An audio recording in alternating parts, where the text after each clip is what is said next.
Good evening everyone. आज सुनाई दे रहा है सबको? Yes, sir. Yes, sir. Yes, sir. Good evening, sir. जी good evening. So last class में हमने स्फेरिकल पोलर कोऑर्डिनेट सिस्टम के बारे में बताया गया था आप लोगों को, जहाँ पे हमने स्फेरिकल पोलर कोऑर्डिनेट पे 3 वेरिएबल जो है आर थीटा फाई, इसके बारे में हमने डिस्कस किया। देन वहाँ पे एलिमेंटरी लेंथ हमने डिफाइन किया, and from this elementary length इस कर्व सरफेस के ऊपर अगर हम एलिमेंटरी एरिया डिफाइन करें तो कुछ इस तरीके से आपको बताया गया था कि जो कर्व सरफेस के ऊपर जो छोटे से एरिया दिखाई दे रहे हैं, that area will be R square sine theta D theta D phi. ठीक है, डी थीटा डी फाई।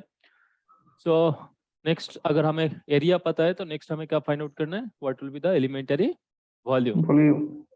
तो एलिमेंटरी वॉल्यूम के लिए आप इस तरीके से बना सकते हो कि मान लीजिए जो छोटा सा एरिया है, इस एरिया को और एक बार रीड्रॉ कर लो यहाँ पे।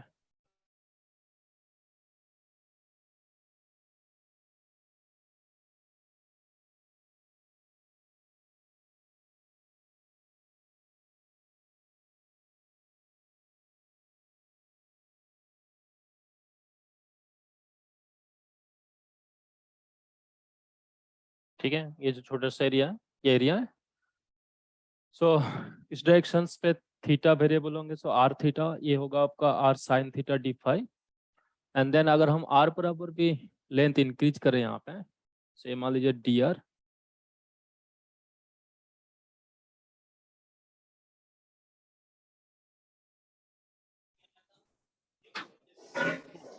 सो जो क्यूबॉइड जनरेट होंगे, इस क्यूबॉइड का जो वॉल्यूम होंगे, that volume actually will be the elementary volume in spherical polar coordinate. नहीं।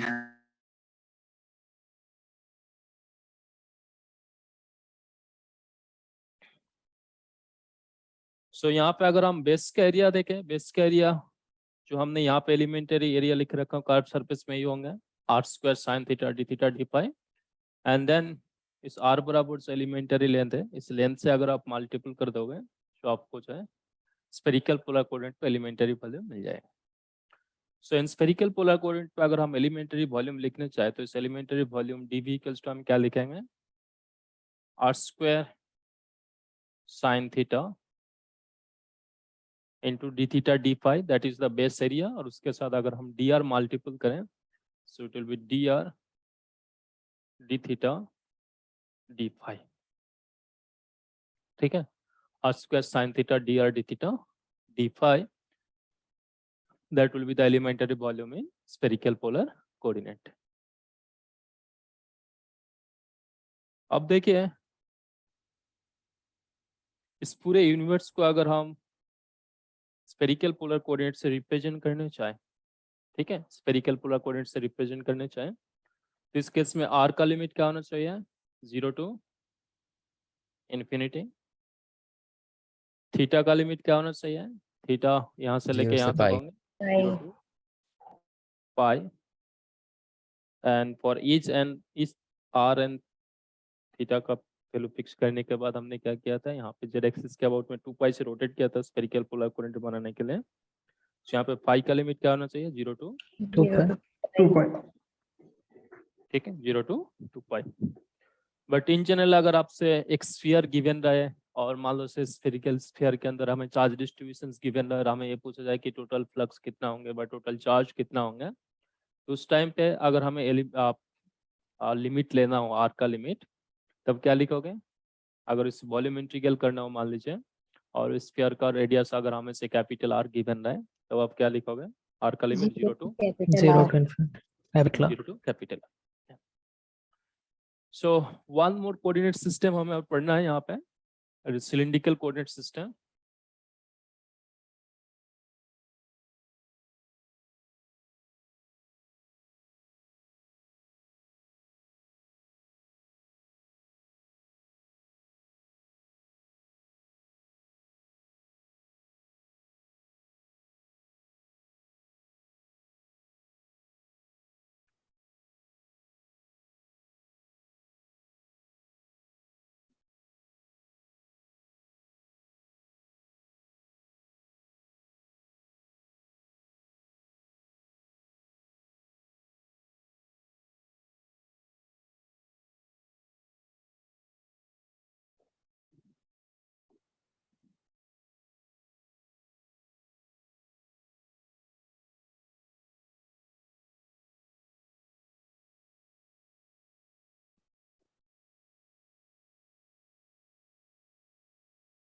सो ये मान लीजिए एक सिलेंडर है।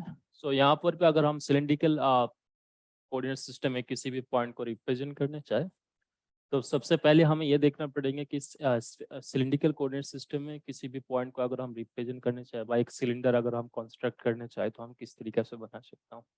तो सबसे इजीएस्ट वे सिलेंडर बनाने का देखो कि सपोज ऑलरेडी हमने 2D polar coordinate system discuss कर चुका हूँ जहाँ पर हमने क्या देखा है कि 2D पोलर कोऑर्डिनेट पे किसी भी पॉइंट को अगर हमें रिप्रेजेंट करना हो तो हमें सेंटर से डिस्टेंस पता होना चाहिए एंड देन उस पॉजिटिव एक्स एक्सिस के साथ उस आर पॉइंट के साथ अगर हम सेंटर कनेक्ट करें जो एंगल बनाएंगे like this.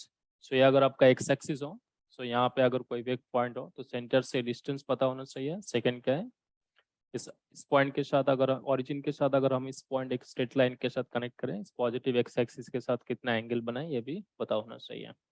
Then only we can represent a point in 2D polar coordinate system. So 2D polar coordinate system means it will be a circular disk like and circle. So यहाँ पर अगर हम circular disc माने so मान लीजिए ऐसे एक circular disc है इसके ऊपर और एक सर्कुलर डिस्क रखे और एक रखे और एक रखे। So ऐसे if we put large number of circular disks along coaxially है ना about say z axis so it will construct as a cylinder। ठीक है। तो आप देखें जब हम 2D पोलर जब एक सर्कल हमने रखा है एक डिस्क रखा है तो डिस्क के ऊपर किसी भी पॉइंट को रिप्रेजेंट करने के लिए हमें दो कोऑर्डिनेट चाहिए। One will be distance from this centre and another will be इस पॉइंट के साथ अगर हम इस ओरिजिन को कनेक्ट करें जो आर वेक्टर हमें मिलेंगे उस R vector positive X axis के साथ जो एंगल बने एंड ऐसे अगर हम एक के ऊपर और एक डिस्क ऐसे रखते जाए हमें coaxially so there will be some height also है ना height also. So cylindrical coordinate system में किसी भी पॉइंट को रिप्रेजेंट करने के लिए हमें तीन वेरिएबल चाहिए। सो वन वेरिएबल यहाँ पे क्या रिप्रेजेंट करेंगे जब देखो will put a large number of this coaxial है। सो यहाँ पे जो आर हम लेते हैं अब वो सेंटर से ना लेके क्या लिखेंगे जिस एक्सिस के अराउंड पे हम इस डिस्क रखेंगे उस एक्सिस से परपेंडिकुलर डिस्टेंस लेंगे। ठीक है। सो इस सिलेंडर पे ऐसी दो प्लेन हम कंसीडर कर लेते हैं।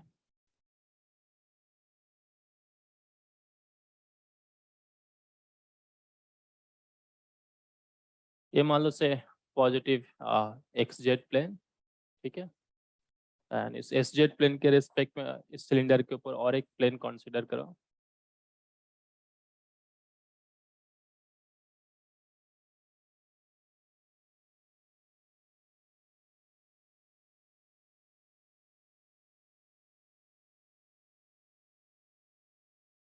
मान लीजिए इस पॉजिटिव एक्स जेड प्लेन के जो है इस प्लेन के साथ फाई एंगल बना है। ठीक है फाई एंगल बना है। सो अगर हम इस सेकेंड प्लेन के ऊपर कोई भी एक पॉइंट कंसीडर करते हैं ये पॉइंट इस पॉइंट को अगर हम रिप्रेजेंट करना चाहे सो फर्स्ट हमें क्या पता होना चाहिए कि एक्सिस से इस पॉइंट का परपेंडिकुलर डिस्टेंस कितना है। इस डिस्टेंस को हम रो से रिप्रेजेंट करते हैं। ठीक है रो से रिप्रेजेंट करते हैं और इस प्लेन इस पॉइंट जिस प्लेन पे है उस प्लेन पॉजिटिव इस जेड एक्स प्लेन के साथ जो एंगल क्रिएट करेंगे उस एंगल को हम क्या लिखेंगे फाई। ठीक है एंगल को हम क्या लिखेंगे फाई। एंड थर्ड क्या है ये जो पॉइंट है एक्स वाई प्लेन से कितने हाइट पे है इस हाइट को हम रिप्रेजेंट करते बाय जेड। ठीक है बाय जेड। सो यहाँ पर भी सिलिंड्रिकल कोऑर्डिनेट सिस्टम में किसी भी पॉइंट को रिप्रेजेंट करने के लिए फर्स्ट हमें एक्सिस से परपेंडिकुलर डिस्टेंस पता होना चाहिए कि एक्सिस से कितने डिस्टेंस पे है। सेकंड हमें क्या पता होना चाहिए कि उस किस प्लेन पे है with respect to positive X axis by you can say positive Z X Z plane के साथ कितने जिस प्लेन पे उस पॉइंट है उस प्लेन कितने एंगल पे है। सेकेंड क्या है ये पॉइंट एक्स वाई प्लेन से कितने हाइट पे है। सो ये अगर तीन क्वांटिटी इस तीन वेरिएबल अगर हमें पता हो और इन तीन वेरिएबल अगर से रो फाई जेड हो तब हम इस पॉइंट पर कोऑर्डिनेट क्या लिखेंगे सिलिंड्रिकल कोऑर्डिनेट पे रो फाई एंड जेड। ठीक है रो फाई एंड जेड। नाउ इसी सेम पॉइंट को अगर हमसे रेक्टेंगुलर कोऑर्डिनेट सिस्टम अकॉर्डिंग लिखें और रेक्टेंगुलर कोऑर्डिनेट सिस्टम अकॉर्डिंग अगर से इस पॉइंट का कोऑर्डिनेट एक्स वाई जेड हो। ठीक है एक्स वाई जेड हो। सो यहाँ पे इस एक्स वाई जेड क्या रिप्रेजेंट करना चाहिए कि अगर हम ओरिजिन के साथ इस पॉइंट को कनेक्ट करें बाय ये लाइन, ये जो हमें वेक्टर मिलेंगे, इस वेक्टर का अगर हम जेड एक्सिस में प्रोजेक्शन लें, अगर हम एक्स एक्सिस पे प्रोजेक्शन लें और वाई एक्सिस में प्रोजेक्शन लें, उस प्रोजेक्शन का लेंथ होंगे respectively X Y and Z. ठीक है, X Y and Z. So first अगर हमसे जेड एक्सिस के ऊपर प्रोजेक्शन देखें, तो देखिए ये आर है, तो हम यहाँ से एक परपेंडिकुलर लाइन ड्रॉ करेंगे जेड एक्सिस के ऊपर। तो यहाँ से परपेंडिकुलर लाइन ड्रॉ करने से इसी पॉइंट पे कट करेंगे। सो यहाँ से ये जो डिस्टेंस है, ये डिस्टेंस जेड होना चाहिए और ये डिस्टेंस भी जेड है। तो रेक्टेंगुलर सिलिंड्रिकल कोऑर्डिनेट पे यहाँ पर जो जेड लिखा जाता है, यहाँ पर जो जेड होंगे बोथ विल बी सेम, क्योंकि दिस लेंथ यहाँ से यहाँ का जो लेंथ होंगे, यहाँ से यहाँ का लेंथ भी सेम ही होना चाहिए, क्योंकि हम इस पॉइंट से इस एक्सिस के ऊपर परपेंडिकुलर लाइन ड्रॉ कर रहा हूँ। ठीक है, so both Z will be same. Next क्या है, इस आर का अगर हम प्रोजेक्शन ले किसमें, ऑन द एक्स एक्सिस, तो एक्स एक्सिस के ऊपर जो प्रोजेक्शन लेंथ मिलेंगे that length will be x. तो इसके लिए हमें क्या करना पड़ेगा, पहले इस आर का अगर हम प्रोजेक्शन ले, one component will be along the Z axis, another projection किस में होंगे, एक्स वाई प्लेन पे होंगे। तो इस एक्स वाई प्लेन पे जो प्रोजेक्शन होंगे that will be this length. ठीक है, ये लेंथ। अब देखिए एक्सिस से इस पॉइंट का परपेंडिकुलर डिस्टेंस अगर रो हो, तो यहाँ से डिस्टेंस भी कितना होना चाहिए, रो ही होना चाहिए, है ना, रो। तो अगर ये रो हो, तो इस आर का एक्स वाई प्लेन पे अगर हम प्रोजेक्शन लें तो ये रो होना चाहिए। एंड देन इस रो का अगर हमसे एक्स एक्सिस के ऊपर प्रोजेक्शन लेने चाहे, तो फिर से हमें यहाँ से एक्स एक्सिस के ऊपर एक परपेंडिकुलर लाइन ड्रॉ करना है। तो यहाँ से ये जो डिस्टेंस है, ये डिस्टेंस क्या होना चाहिए, एक्स। तो इस एक्स का वैल्यू हम क्या लिखेंगे, अगर ये एंगल आपका फाइव हो, ये एंगल आपको 90 डिग्री है, तो एक्स इक्वल्स टू क्या होना चाहिए, रो cos cos five. phi, cos phi, and similarly अगर हम वाई एक्सिस के ऊपर प्रोजेक्शन लें, तो ये लेंथ क्या होना चाहिए, rho sin phi, Sin phi. Sine phi. ठीक है, रो साइन फाइव। सो यहाँ से हम लिख सकते हैं Z is Z and X will be rho cos phi and y will be rho sin phi। ठीक है, रो sin phi। तो x y z in terms of rho phi z में हमने लिखे हैं। तो नेक्स्ट हम क्या करेंगे, ये जो पॉइंट है, इस पॉइंट को अगर से हम p पॉइंट माने, इस p पॉइंट का पोजीशन वेक्टर लिखो।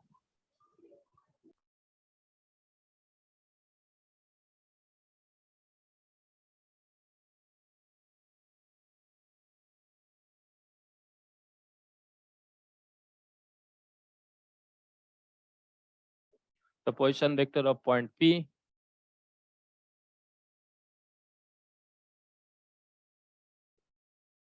with respect to origin,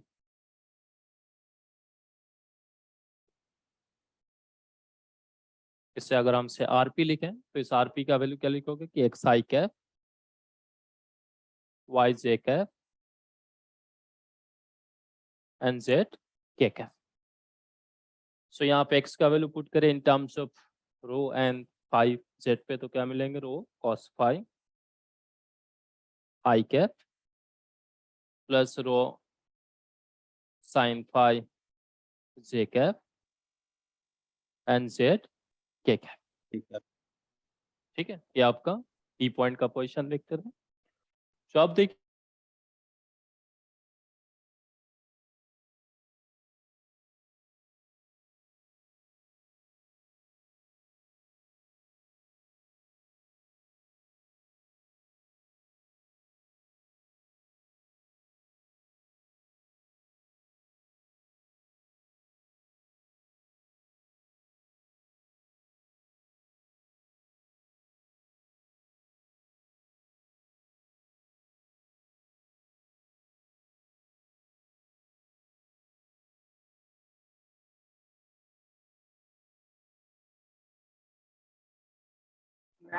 sir video आपकी पॉज हो गई।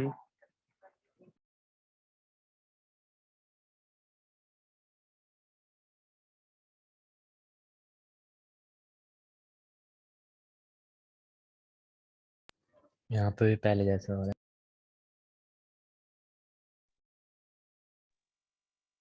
आज नेटवर्क इशू लग रहा है, ये वेदर की वजह से भी। आज वेदर बहुत ज्यादा खराब है। अच्छा,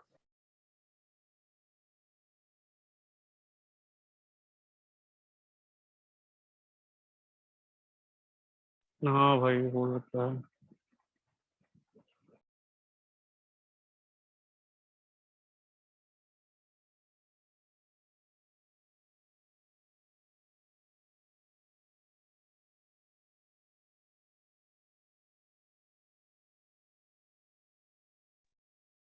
प्रिंस तुम्हें मुझे आवाज सुनाई दे रहा है? Yes sir. Yes sir. आप मेरे नाम पे एक बार क्लिक करें और उसमें मुझे होस्ट बना दीजिए आप।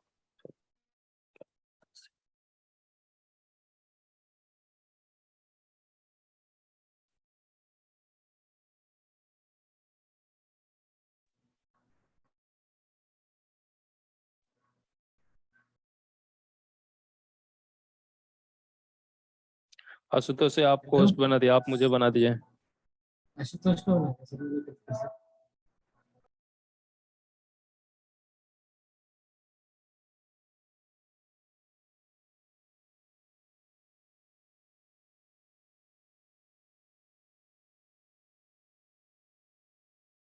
आशुतोष आप, हाँ ठीक, थैंक यू। यस सर, हो गया ना? हाँ हो गया। यस। अरे वो सब एक बार उसमें लॉगिन करेगा।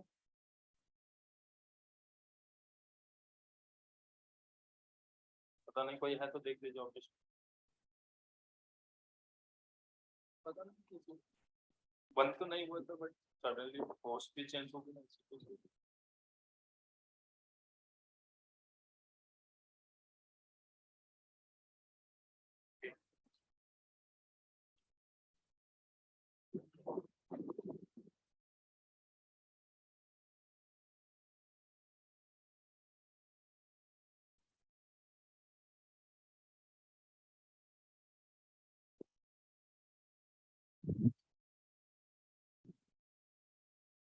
सो हमें इस पोजीशन वेक्टर को रो के रेस्पेक्ट में डिफरेंशिएट करना है, पार्शियल डिफरेंशिएशन, एंड देन जो भी वेक्टर हमें मिलेंगे इस वेक्टर को मैग्नीट्यूड से डिवाइड करता हूँ। इससे आपको जो यूनिट वेक्टर मिलेंगे that unit vector will represent कि अगर हम सिलिंड्रिकल कोऑर्डिनेट सिस्टम में किसी भी पॉइंट पे जेड एंड फाई का वैल्यू अगर हम फिक्स करें तो उस पॉइंट पे और रो कैप किस डायरेक्शन पे होंगे वो डायरेक्शन रिप्रेजेंट करेंगे।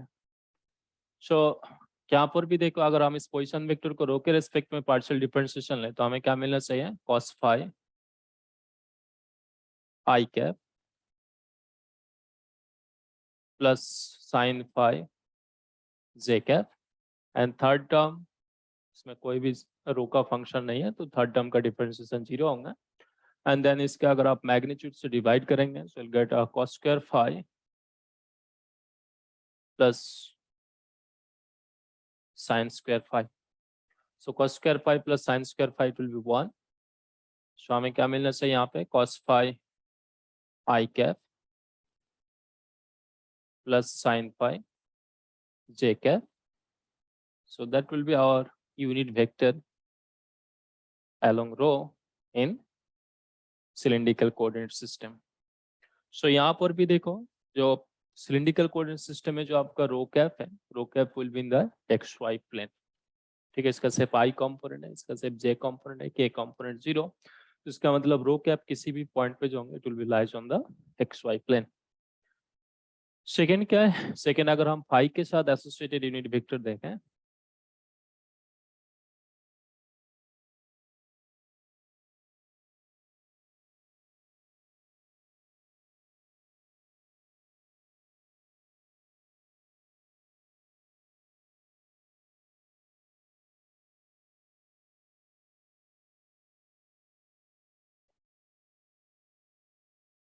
सो यहाँ पर इस यूनिट वेक्टर को हम फाई कैप से लिखेंगे, will represent by phi. So phi cap is equals to del rp divided by del phi and then mod of del rp by del phi. So यहाँ पर हमें क्या मिलेंगे, minus rho sine phi I cap plus rho cos phi j cap divided by under root of this vector. So magnitude of this vector will be rho square plus sin square phi plus rho square into cos square phi. So यहाँ पर अगर हम रो common ले लेते हैं, रो square common लेते हैं तो sin square phi plus cos square phi will be again 1 and rho denominator numerator से अगर हम कैंसिल आउट करें तो फाइनली हमें phi कैप मिलेंगे यहाँ पे minus sin phi I cap plus cos phi j cap. ठीक है, cos phi j cap. So again, phi cap will also be in xy plane, है ना, xy plane. And last one is unit vector along z बराबर अगर हम देखें the unit vector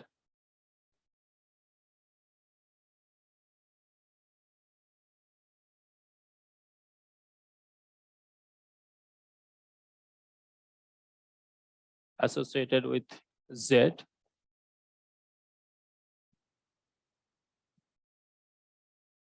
so z बराबर unit vector देखो z will be always along the z axis, है ना. So z Yes, बराबर sir. यूनिट वेक्टर क्या होना चाहिए, k कैप होना चाहिए. आप इस डेफिनेशन से भी फाइंड आउट करके देखो, आपको rp को भी अगर आप z का रेस्पेक्ट में पार्शियल डिफरेंशिएशन करें एंड देन मॉड से अगर आप डिवाइड करें del rp by del z will get only k cap. ठीक है, k कैप. सो यहाँ पे सर z आपकी वेक्टर जो है स्क्रीन अभी भी पिंग्ड नहीं है, कोई बोल रहा है तो उससे रिप्लेस हो जाती है। Yes sir.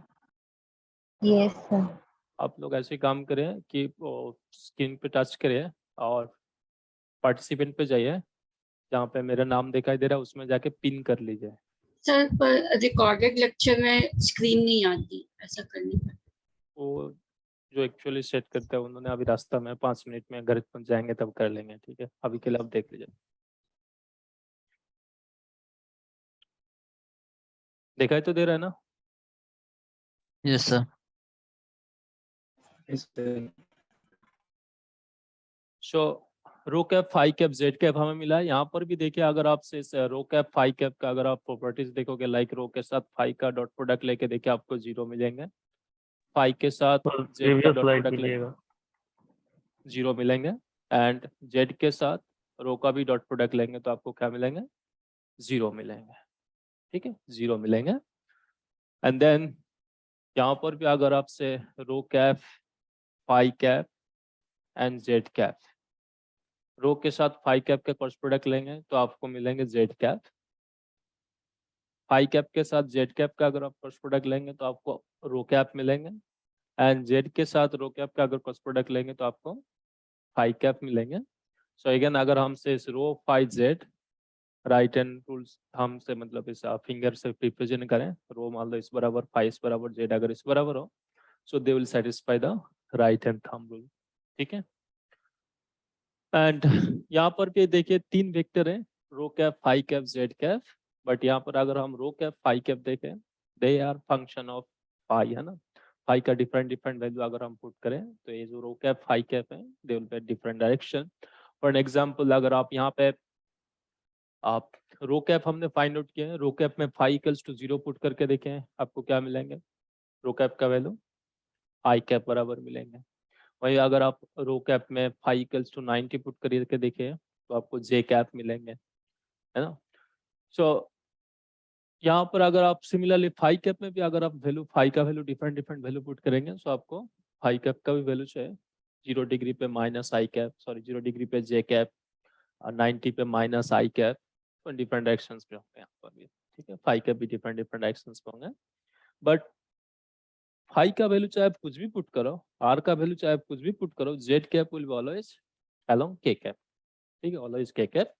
सो यहाँ पे rho cap phi cap they are actually variable unit vector, but z cap is a constant unit vector. So rho cap and phi cap are variable unit vector,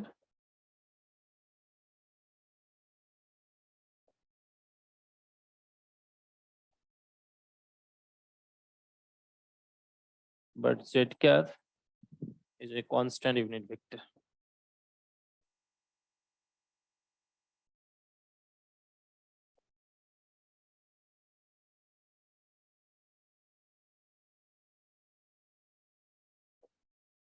ठीक है, so rho cap phi cap z cap हमें मिला है, and इनमें से rho cap phi cap they will be variable unit vector, but z cap जो है z cap will be always constant unit vector, it will be along parallel to the axis. Cylinder का axis जिस बराबर होंगे हमेशा वो उसी directions पे होंगे।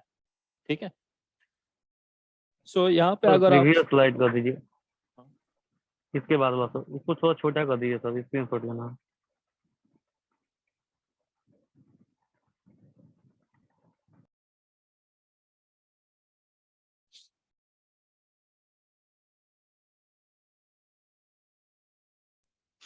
सर आपका स्क्रीन नहीं विजिबल है।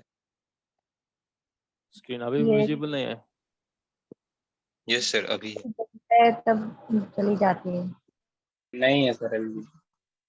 अरे बोलने पे चली जाती है भाई। पिन कर दो सो वीडियो। पिन करना पड़ता है। आप मेरे नाम पे जाइए और वहाँ पे जाके पिन कर दीजिए। वहाँ पे एक ऑप्शन आता है देखिए पिन करने का, पिन कर दीजिए तो आपको दिखाई देंगे।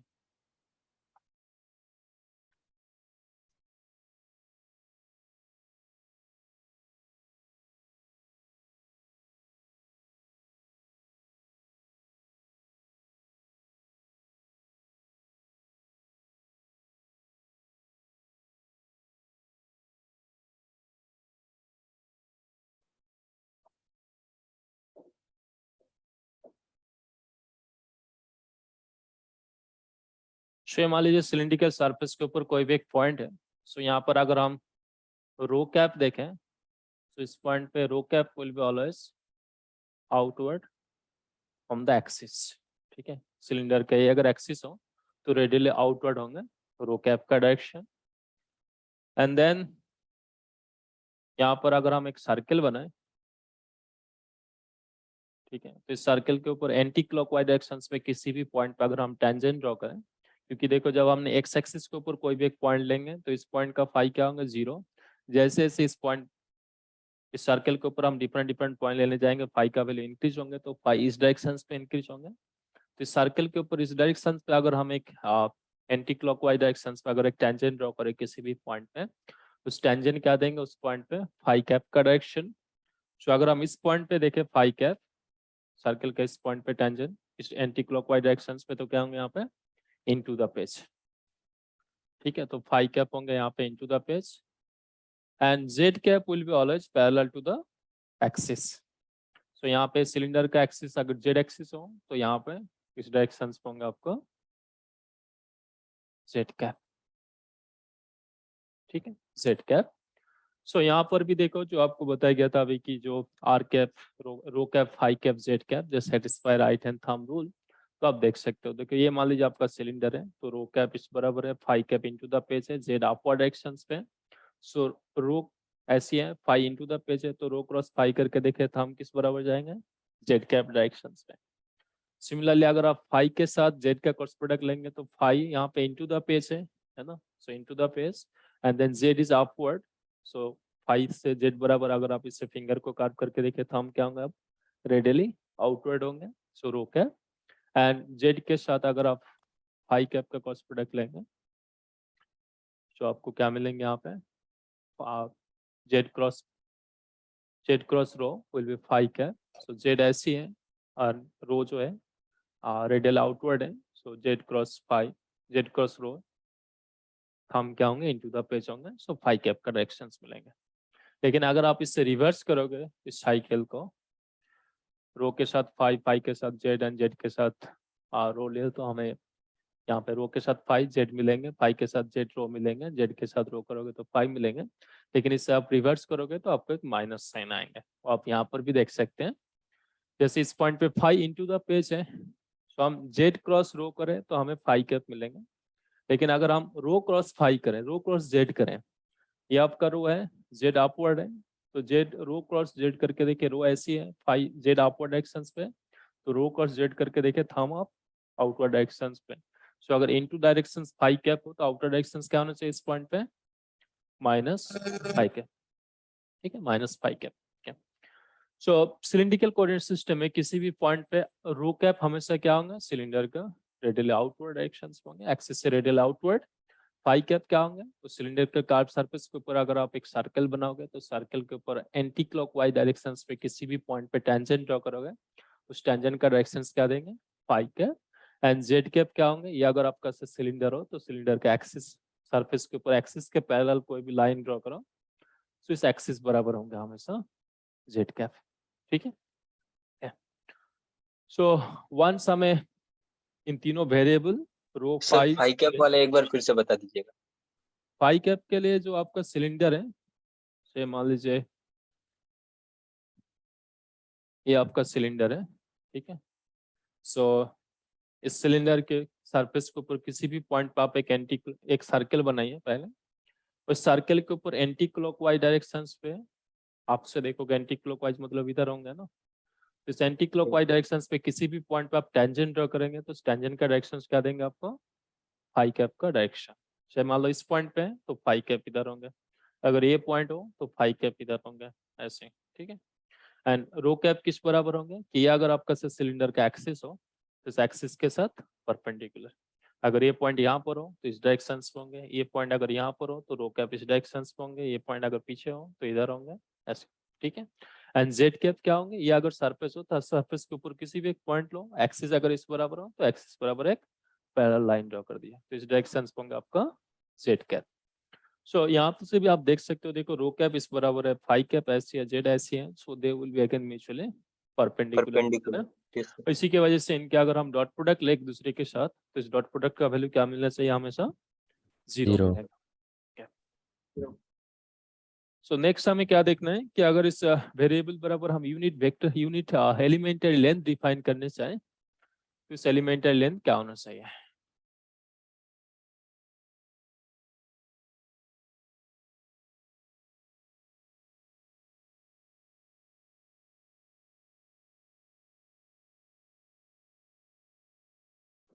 सो आर बराबर एलिमेंटरी लेंथ देखने के लिए, रो बराबर एलिमेंटरी लेंथ देखने के लिए रेडियल डायरेक्शंस में, सो मान लीजिए we have a cylinder of radius rho,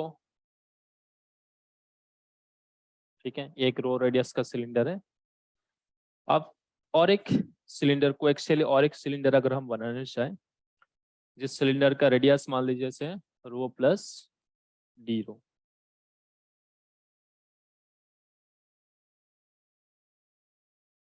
ठीक है, रो प्लस डी रो। सो यहाँ पर क्या होंगे, अगर हम कोएक्सियली और एक सिलेंडर बनाए जिस सिलेंडर का रेडियस है rho plus d rho, where d rho क्या है कि अगर हम पूरे यूनिवर्स को इस सिलिंड्रिकल कोऑर्डिनेट सिस्टम से रिप्रेजेंट करें तो इस केस में क्या होंगे कि सेंटर से रो का लिमिट लिखेंगे हम 0 to infinity. So 0 to infinity के बीच में रो का वैल्यू हम धीरे धीरे इंक्रीज करेंगे। सो ऐसी स्मॉलेस्ट पॉसिबल इंक्रीमेंट जो है रो का, उससे अगर हम से डी रो से रिप्रेजेंट करें। सो सेकेंड जो सिलेंडर हमने यहाँ पे ड्रॉ किया है तो सेकेंड सिलेंडर का रेडियस क्या है, रो प्लस डी रो। तो इस केस में देखो क्या होंगे, ये जो इनिशियली जो सरफेस हमने ड्रॉ किया था, इनिशियल जो सिलेंडर ड्रॉ किया था, सिलेंडर व्हाइट कलर का जो सिलेंडर है, इस सिलेंडर के कर्व सरफेस के ऊपर जितने पॉइंट है,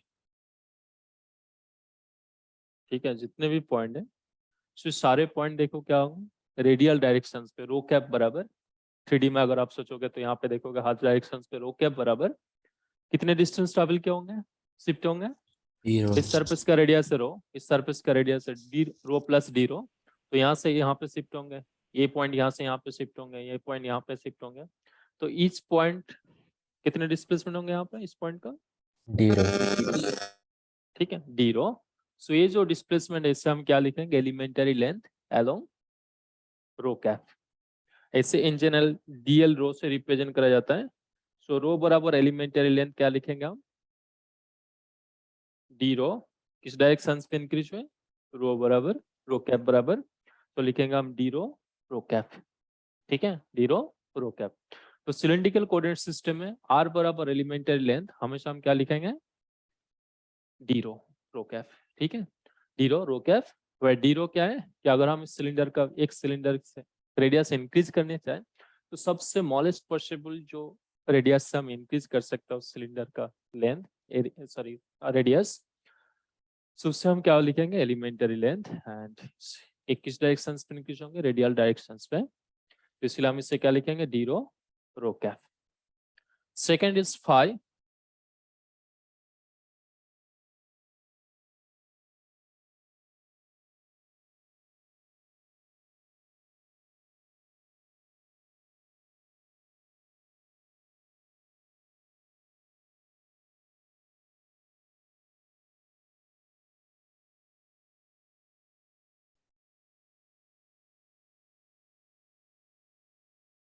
सो ये मान लीजिए आपका से जेड एक्स प्लेन है,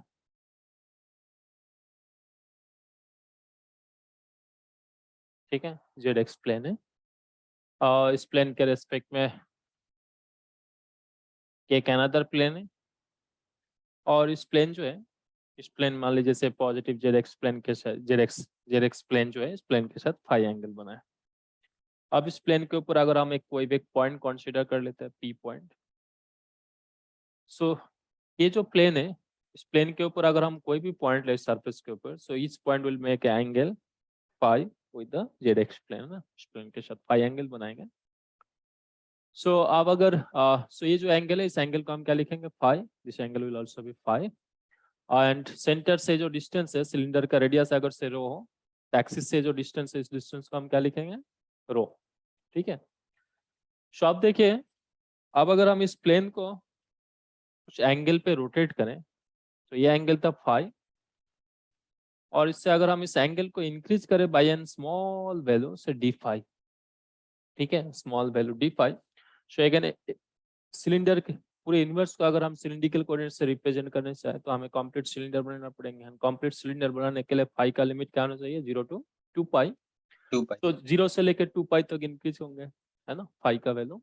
तो ऐसे ही किसी भी सबसे स्मॉलेस्ट स्टेप से जो हम फाई का वैल्यू इंक्रीज कर सकता हूँ, स्मॉलेस्ट स्टेप अगर से डी फाई हो, सो अगर हम इस प्लेन को स्मॉलेस्ट एंगल से रोटेट करें तो उसकी वजह से क्या होंगे, ये जो सेकेंड ग्रीन कलर पे जो प्लेन है इस प्लेन के ऊपर जितने पॉइंट है वो सारे पॉइंट देखो अब इस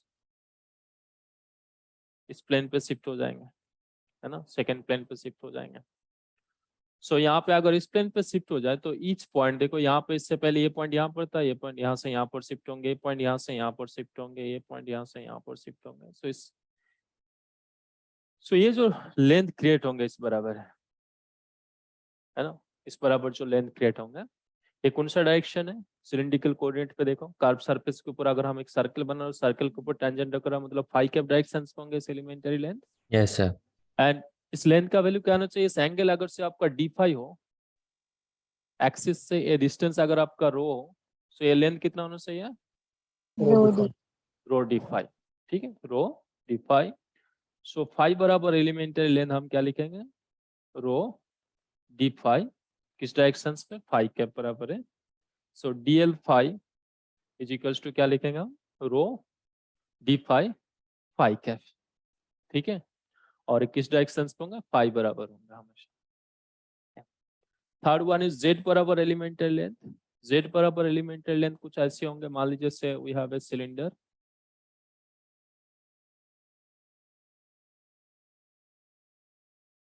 इसका लेंथ मान लीजिए से जेड, ठीक है, इसका जो हाइट है हाइट मान लीजिए जेड। सो यहाँ पर भी अगर हम इस हाइट और भी इंक्रीज करने चाहे बाय ए स्मॉल वैल्यू, सबसे स्मॉलेस्ट पॉसिबल से लेंथ से जो हम इसका हाइट इंक्रीज करेंगे उस स्मॉलेस्ट पॉसिबल इंक्रीमेंट को हम क्या लिखेंगे डी जेड। सो डी जेड यहाँ पे एक्सिस बराबर होंगे, जैसे जेड एक्सिस बराबर एलिमेंटल लेंथ होता है सिमिलरली यहाँ पर भी होंगे सिलिंड्रिकल कोऑर्डिनेट सिस्टम में जेड बराबर एलिमेंटल लेंथ क्या लिखेगा सिंपली डी जेड। एंड किस डायरेक्शन पे होंगे जेड कैप बराबर होंगे। सो एलिमेंटरी लेंथ अलोंग जेड बराबर हम क्या लिखेंगे डी जेड जेड कैप, ठीक है, d z z cap. So तीन वेरिएबल था rho phi and z, rho बराबर हम एलिमेंटल लेंथ लिखेंगे d rho rho cap, phi बराबर एलिमेंटल लेंथ लिखेंगे rho d phi phi cap, and z बराबर एलिमेंटल लेंथ हम क्या लिखेंगे डी जेड जेड कैप, ठीक है, d z z cap. So once हमें देखो इन तीनों वेरिएबल बराबर यूनिट वेक्टर पता है तो नेक्स्ट हम क्या करेंगे यहाँ पे एलिमेंटरी एरिया डिफाइन करेंगे। बट एलिमेंटरी एरिया डिफाइन करने से पहले देखो अगर हम एक सिलिंड्रिकल कंप्लीट सिलेंडर देखें एक सॉलिड सिलेंडर, सो हमें कुछ इस तरीके से सरफेस दिखाई देंगे। अगर आप इस साइड से देखोगे सो आपको किस शेप दिखाई दे रहा है, सो फ्लैट सरफेस है ना, it will B this type of shape है ना, सो फ्लैट सरफेस होंगे। सिमिलरली सिलेंडर तो है ना एक्चुअली, इधर भी देखते हैं तो ये भी क्या होना चाहिए सिलिंड्रिकल शेप का ही बनना चाहिए ना, फ्लैट सरफेस ही बनेंगे कुछ ऐसे मान लो। देखो इस सरफेस आपको क्या दिखाई दे रहा है, इसमें सर्कल है ना, फ्लैट सरफेस। सिमिलरली ये वाला सरफेस भी क्या होगा, फ्लैट सरफेस होंगे। तो सिलेंडर का ये जो top surface and bottom surface, इसका जो शेप है, शेप कैसे, फ्लैट है, तो इसीलिए इन दोनों सरफेस को हम क्या बोलेंगे, फ्लैट सरफेस। बट ये जो देखो ये सरफेस क्या है, कार्व है ना, कार्व है, तो इसलिए इससे हम क्या बोलेंगे, कार्व सरफेस। तो सिलेंडर का 2 टाइप्स ऑफ सरफेस होता है, एक होता है फ्लैट सरफेस जो बॉटम सरफेस टॉप सरफेस, और सेकंड क्या है, कार्व सरफेस, ये वाला सरफेस, इसे हम बोलेंगे कार्व सरफेस। सो यहाँ पे अगर हम कार्व सरफेस के ऊपर देखें तो कार्व सरफेस के ऊपर देखो कौन सा वेरिएबल फिक्स होंगे, एक्सिस से जो परपेंडिकुलर डिस्टेंस है, ये अगर सिलेंडर का एक्सिस हो तो इस एक्सिस से परपेंडिकुलर डिस्टेंस इस कर्व सरफेस के ऊपर हर पॉइंट पे क्या होना चाहिए, सेम होना चाहिए, जो इस सिलेंडर का रेडियस हो। तो अगर इस कर्व सरफेस के ऊपर हर पॉइंट पे रो का वैल्यू फिक्स हो, तो इस कर्व सरफेस के ऊपर अगर हम एलिमेंटरी एरिया लेंथ डिफाइन करने चाहे, रो बराबर एलिमेंटरी लेंथ क्या होंगे, रो तो यहाँ पे फिक्स है, सो डी रो क्या होना चाहिए, 0 होना चाहिए। 0। अब देखो दूसरा क्या है, जेड बराबर हम एलिमेंटल लेंथ डिफाइन कर सकते हो यहाँ पे डी जेड, और दूसरा क्या है, फाइव बराबर एलिमेंटल लेंथ डिफाइन कर सकता हूँ रो डी फाइव। सो इस जेड एंड फाइव से जो यहाँ पे एलिमेंटरी एरिया बनेंगे उससे हम क्या लिखेंगे, elementary area on the curve surface. So यहाँ पे रो फिक्स है, रो बराबर एलिमेंटल लेंथ हटा दीजिए, जेड एंड फाइव वेरिएबल होंगे सरफेस के ऊपर, जैसे यहाँ पर जेड का वैल्यू कुछ होंगे, यहाँ पर जेड का वैल्यू कुछ होंगे। इस पॉइंट पे अगर हम लें तो इसका फाइव का वैल्यू कुछ वैल्यू होंगे, लेकिन इस पॉइंट अगर हम यहाँ पे कंसीडर करें फाइव का वैल्यू कुछ होंगे। लेकिन अगर चाहे हम पॉइंट यहाँ पर ले चाहे पॉइंट यहाँ पर ले, हर पॉइंट पर रो का वैल्यू हमें क्या मिलेंगे, सेम ही Fix. मिलेंगे, जो सिलेंडर का रेडियस होगा। इसीलिए इस कर्व सरफेस के ऊपर एलिमेंटरी एरिया लिखने के लिए हम क्या करेंगे, रो बराबर एलिमेंटरी लेंथ हटा देंगे, जेड बराबर एलिमेंटरी लेंथ एंड फाइव बराबर एलिमेंटरी लेंथ अगर हम प्रोडक्ट करें तो हम इस कर्व सरफेस के ऊपर एलिमेंटरी एरिया मिलेंगे। ठीक है, इसीलिए आप देखो आप 12th क्लास में पढ़े होंगे कि कर्व सरफेस के ऊपर टोटल एरिया, सिलेंडर का कर्व सरफेस का एरिया कितना होना चाहिए, अगर एक सिलेंडर का रेडियस r हो, लेंथ l हो, 2 pi RL. 2 pi r into l, ठीक है, 2 Yes. pi r into l। सो यहाँ पे 2 pi कहाँ से है ना, 2 pi r, इस वाला को अगर हम इंटीग्रेट करें तो रो कांस्टेंट है, एंड 5 को अगर हम 0 से 2 pi तक इंटीग्रेट करें तो 2 pi मिलेंगे हमें, एंड z बराबर एलिमेंटल लेंथ ये dz है, तो इससे जब आप 0 से l तक इंटीग्रेट करोगे तो l मिलेंगे। ठीक है, सो कर्व सरफेस के ऊपर हम एलिमेंटरी एरिया लिखेंगे dz रो d5, और रहेगा बॉटम सरफेस, इस बॉटम सरफेस टॉप सरफेस, इस बॉटम सरफेस टॉप सरफेस के ऊपर कौन सा वेरिएबल फिक्स होना चाहिए, यहाँ पे z जेड है ना, यहाँ पे z का वैल्यू फिक्स होंगे हर पॉइंट पे, हर पॉइंट पे z का वैल्यू फिक्स है। एंड इस सिलेंडर का लेंथ अगर से l हो तो z इक्वल्स टू l होंगे, तब फिर से इस सरफेस के ऊपर हम जाएंगे, इस सरफेस के ऊपर भी हर पॉइंट पे z का वैल्यू क्या होगा, फिक्स होंगे। सो अगर z का वैल्यू इस सरफेस के ऊपर फिक्स हो तो हम क्या करेंगे, यहाँ पे z बराबर जो एलिमेंटल लेंथ है उसे हटा देंगे। लेकिन इस सरफेस के ऊपर देखो अगर हम पॉइंट यहाँ पे कंसीडर करें तब एक्सिस से परपेंडिकुलर डिस्टेंस कुछ होंगे, लेकिन अगर हम इस पॉइंट को यहाँ पे कंसीडर करें तो कुछ और होंगे। सो यहाँ पे रो एंड फाइव जो है ये दोनों वेरिएबल होंगे, ठीक है, रो और फाइव वेरिएबल होंगे। सो इस केस में हम क्या करेंगे, रो बराबर एलिमेंटरी लेंथ एंड फाइव बराबर जो एलिमेंटरी लेंथ है उन दोनों का अगर हम प्रोडक्ट करें सो हमें फ्लैट सरफेस के ऊपर एलिमेंटरी एरिया मिल जाएंगे। सो ये दोनों एरिया ड्रॉ करने के लिए कुछ आप इस तरीके से यहाँ पे फिगर बना लीजिए। ये मान लीजिए सिलेंडर का एक्सिस है जो जेड एक्सिस बराबर है, ये एक्स एक्सिस, ये वाई एक्सिस और ये जेड एक्सिस।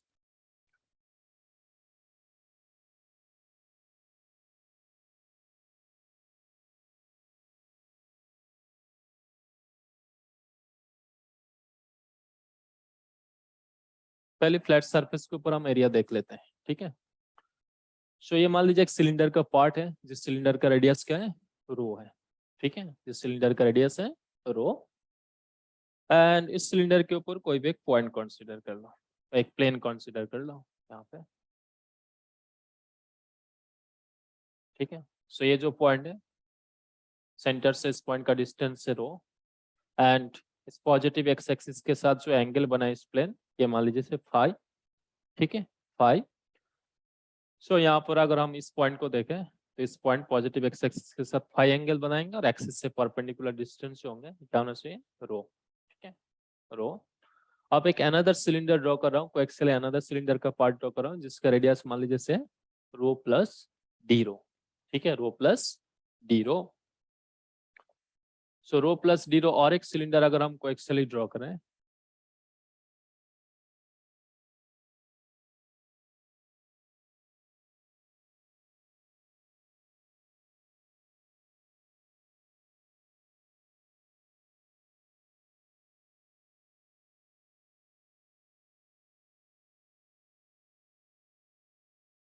ठीक है, हम ऐसे ही मिलेंगे। सो यहाँ पर क्या दिखाई देंगे, अगर हम इस रो प्लस डी रो का और एक रेडियस ड्रॉ करें, सो ये जो पॉइंट है, ये पॉइंट यहाँ से यहाँ पर शिफ्ट हो जाएंगे। सिमिलरली ये पॉइंट यहाँ से यहाँ पर शिफ्ट हो जाएंगे। ठीक है, तो आप बताइए ये जो शिफ्ट हुए हैं, ये सेकंड रेडियस येलो कलर का जो सिलेंडर है, सिलेंडर का रेडियस अगर से रो प्लस डी रो हो, सो यहाँ पे इस पॉइंट पे जो शिफ्ट होंगे, इस पॉइंट से इस पॉइंट का लेंथ, ये लेंथ क्या होना चाहिए, जीरो। जीरो, है ना। सो आर बराबर एलिमेंटरी लेंथ ये होंगे डी रो। एंड उसके बाद मान लीजिए से ये जो प्लेन है, जो एंगल इससे पहले फाई एंगल बनाया था पॉजिटिव एक्स के साथ, अब इस प्लेन को अगर हम रोटेट करें by an angle d phi, ठीक है, by an angle d phi, तब देखो ये जो प्लेन है, ये प्लेन यहाँ से यहाँ पर शिफ्ट हो जाएंगे। ठीक है, यहाँ से यहाँ पर शिफ्ट होंगे।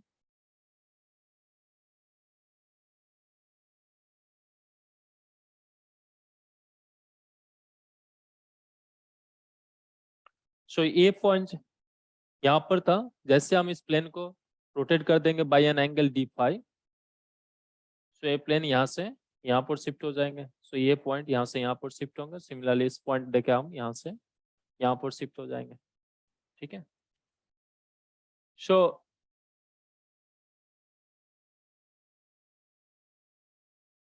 यहाँ पर अगर हम ये जो लेंथ देखें, इस फाई बराबर जो एलिमेंटरी लेंथ जनरेट होते दिखाई देंगे, तो ये लेंथ क्या होना चाहिए, एंगल है डी फाई, सेंटर से डिस्टेंस था आपका रो, तो इस एंगल का वैल्यू क्या आना चाहिए, रो डी रो फाई। ओ d phi. Rho d phi. So देखो इसके वजह से हमें क्या दिखाई देंगे, इस टॉप सरफेस एंड इस बॉटम सरफेस में जो दोनों फ्लैट सरफेस था, इन दोनों सरफेस के ऊपर आपको एक एरिया जनरेट होता दिखाई दे रहा है ना, जिसका वन साइड है, ये जो साइड है, ये साइड है आपका डी रो, डी ए वाला साइड है रो डी फाई। तो इस एरिया क्या होना चाहिए, rho into D phi. D rho d phi. ठीक है, रो डी फाई। अब देखिए सिलेंडर आपको दिखाया गया था, अब ये सिलेंडर क्या होगा, सिलेंडर के अंदर कुछ वॉल्यूम होता है, so it's a close surface. So अगर क्लोज सरफेस हो, तो इस क्लोज सरफेस के ऊपर किसी भी सरफेस में अगर हम एरिया का डायरेक्शन देखना चाहे, तो इसके लिए हमें क्या करना पड़ेगा, सरफेस के ऊपर आउटवर्ड नॉर्मल ड्रॉ करना है। तो अगर मान लीजिए ये आपका सिलेंडर हो, या अगर आपका सिलेंडर हो ऐसे, तो आप इस सरफेस के ऊपर आउटवर्ड नॉर्मल किस डायरेक्शन पे ड्रॉ कराएंगे, डाउनवर्ड ऐसे, है ना, डाउनवर्ड। और इस सरफेस के ऊपर अपवर्ड, और इस सरफेस में, कार्व सरफेस में ऐसे रेडियली आउटवर्ड डायरेक्शन, है ना। तो अगर हम इस सरफेस में आउटवर्ड नॉर्मल ड्रॉ करें तो डाउनवर्ड होंगे। तो यहाँ पे ये अगर आपका से अपवर्ड अगर जेड हो, तो इस डायरेक्शन में हम क्या लिखेंगे, माइनस माइनस जेड। और यही अगर हम टॉप सरफेस में देखें तब क्या लिखेंगे, प्लस जेड कैप। एंड देखो जैसे यहाँ पर ए लेंथ है आपका डी रो, यहाँ पर भी ए लेंथ क्या होना चाहिए, डी रो, और ए लेंथ क्या होंगे, रो डी फाई। सो ये एरिया भी क्या होंगे, टॉप सरफेस में भी एरिया वही जनरेट होंगे, रो डी फाई। सिर्फ क्या चेंज होंगे, यहाँ पर होंगे यूनिट वेक्टर डाउनवर्ड, तो इसीलिए हम इससे क्या लिखेंगे, माइनस जेड कैप। और यहाँ पे जो नॉर्मल ड्रॉ होंगे अपवर्ड होंगे, तो इसलिए इससे क्या लिखोगे, प्लस जेड कैप। ठीक है, plus z cap. And one more thing, देखो बॉटम सरफेस में जेड का वैल्यू फिक्स है, यहाँ पर भी जेड का वैल्यू फिक्स है टॉप सरफेस में, बट बॉटम सरफेस में जेड का वैल्यू क्या है, जीरो है ना। जेड का वैल्यू हर पॉइंट पे जीरो होंगे। एंड टॉप सरफेस में जेड का वैल्यू हर पॉइंट पे क्या मिलेगा हमें, जो भी सिलेंडर का लेंथ गिवन रहे। ठीक है, जो भी सिलेंडर का लेंथ गिवन रहेगा। सो ये आपका मिल गया फ्लैट सरफेस के ऊपर एलिमेंटरी एरिया, जो टॉप सरफेस और बॉटम सरफेस में हमें दिखाई देंगे। तो यहाँ पे लिखो elementary area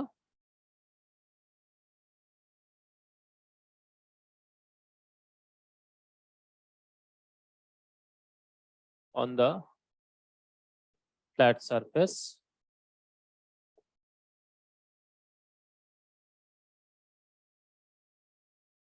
ds vector is equals to क्या लिखेंगे हम, rho D rho d phi plus minus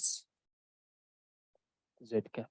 अगर बॉटम टॉप सरफेस हो तो प्लस जेड कैप लिखोगे, बॉटम सरफेस हो तो माइनस जेड कैप लिखेंगे। क्या सेकंड क्या है, कर्व सरफेस के ऊपर भी इस सरफेस के ऊपर भी हमें देखना है एरिया, ठीक है, इस सरफेस के ऊपर भी हमें एरिया देखना है। सो इस सरफेस के ऊपर एरिया देखने के लिए आप इसी फिगर में भी ड्रॉ कर सकते हो, बट लोगों को थोड़े से प्रॉब्लम होंगे समझने में, तो नेक्स्ट फिगर और एक ड्रॉ कर ला ऐसे।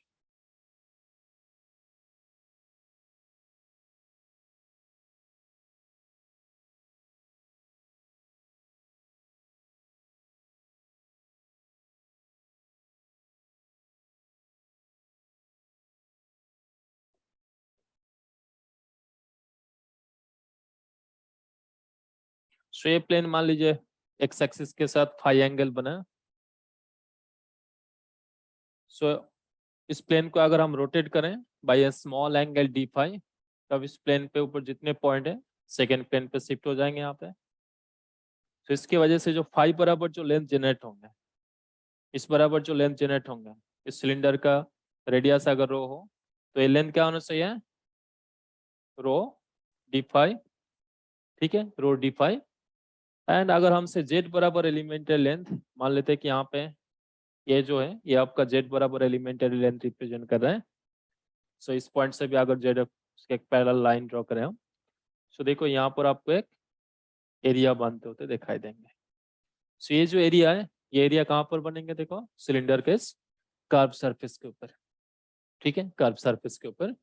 सो ये लेंथ अगर आपका से डीजेड हो, जेड यहाँ पे वेरिएबल होंगे, सो डीजेड अगर हो, सो इसका एरिया क्या होना चाहिए, one side is rho d phi and other side is d z. तो इस एरिया हम क्या लिखेंगे, रो डी फाई डीजेड, ठीक है, rho d phi DZ.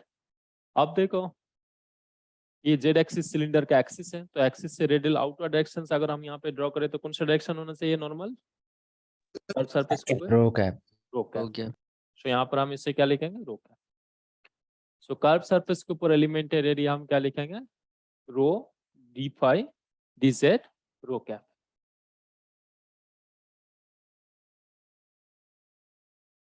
So elementary area on the curved surface ds is equals to लिखेंगे rho D rho d phi z cap, ठीक है, rho D rho sorry not z cap,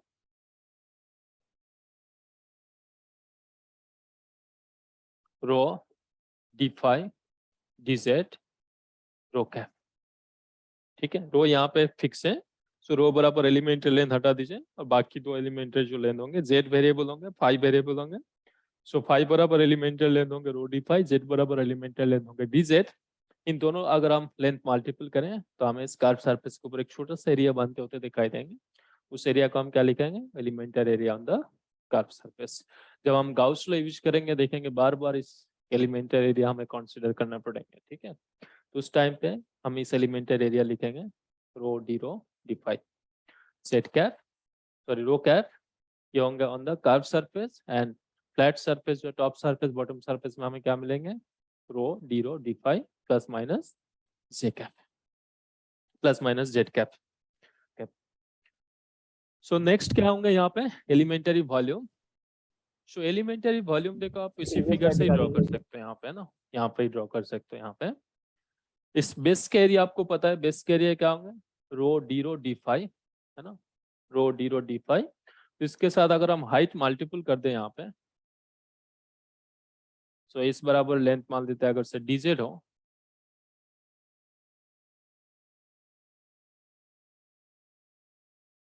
ऐसे।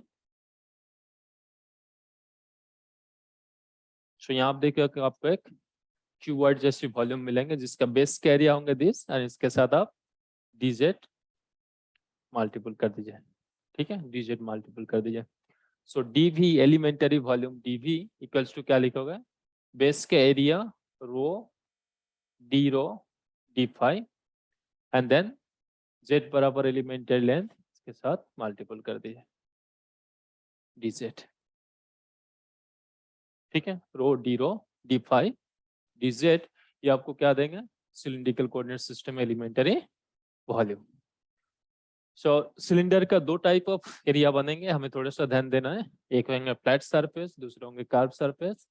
Flat surface के ऊपर हम elementary लिखेंगे rho D phi Z cap and curve surface के ऊपर एलिमेंटरी हम लिखेंगे rho D phi D Z rho cap. And elementary volume क्या होंगे, जो फ्लैट सरफेस के ऊपर एलिमेंटरी एरिया था उसके साथ जस्ट डी जेड मल्टीपल कर दिए आपका एरिया होंगे, और इसके साथ डी जेड अगर हम मल्टीपल कर दें तो ऐसे एक पिलर जैसे हमें वॉल्यूम मिलेंगे। ऐसी क्यूबॉइड अगर बहुत सारे हम क्यूबॉइड साइड बाय साइड रखें, अप डाउन रखें, तो हम ऐसे एक बड़ा सा सिलेंडर बनते होते दिखाई देंगे। ठीक है, एंड इस क्वांटिटी को भी अगर आप इंटीग्रेट करोगे, से मान लो इस सिलेंडर का रेडियस है आर एंड लेंथ अगर से एल हो, तो आप यहाँ पे रो को इंटीग्रेट करिए 0 टू आर, तो आपको क्या देंगे r square by 2 phi cylinder के लिए 0 टू 2 पाई होना चाहिए। सो फाइव का लिमिट इंटीग्रेट करो 0 टू 2 पाई, सो आपको 2 पाई मिलेंगे, 2 कैंसिल आउट हो जाएंगे तो pi R square. And then Z को इंटीग्रेट करोगे एल मिलेंगे, so pi R square L क्या होता है, एक सिलेंडर का वॉल्यूम। और ऐसी एक लार्ज वॉल्यूम है, इससे अगर हम छोटे छोटे पार्ट में डिवाइड करने चाहे तो that will give us elementary volume. और ऐसे छोटे से सबसे स्मॉलेस्ट पॉसिबल जो वॉल्यूम हम बना सकते हैं सिलेंडर के अंदर, उस स्मॉलेस्ट पॉसिबल वॉल्यूम क्या है, rho D phi D Z. ठीक है, सो ये कुछ कोऑर्डिनेट सिस्टम आपको ध्यान रखना है। नेक्स्ट हमें क्या पढ़ना है, यहाँ पे कुछ वेक्टर क्वांटिटी पढ़ना है हमें यहाँ पे, like gradient, curl, divergence, mathematical tools बोल सकते हैं इस तरीके से आप। सो इस मैथमेटिकल टूल्स जो हम आगे यूज करेंगे, लाइक हमें इलेक्ट्रिक फील्ड पूछा जाता है, कुछ वेक्टर फील्ड गिवन रहता है, ये पूछा जाता है which of the following field would be a electrostatic field, which of the following field would be a conservative induced electric field, which of the following field could be a magnetic field. So different field have different properties, है ना, some field have curl 0, some field have divergence 0. So इसके लिए हमें क्या करना पड़ेगा, different coordinate system is curl and gradient and divergence कैसे लिखना होता है ये पता होना चाहिए। एंड साथ में इलेक्ट्रोस्टैटिक फील्ड का कर्ल Q0 होता है, मैग्नेटिक फील्ड का डाइवर्जेंस Q0 होता है, ये सब चीजें भी हमें यहाँ पे समझना है। सो इसके लिए हम यहाँ पे तीन मैथमेटिकल टूल्स के बारे में डिस्कस करेंगे, एक है ग्रेडियंट, सेकंड है कर्ल एंड देन डाइवर्जेंस। सो आज एटलीस्ट ग्रेडियंट लिख लीजिए, बाकी दो जो है नेक्स्ट क्लास में डिस्कस करेंगे। आज टाइम कितना है, 15 मिनट, हाँ 15 मिनट में हो जाएंगे। सो यहाँ पे लिखिए gradient of a scalar field.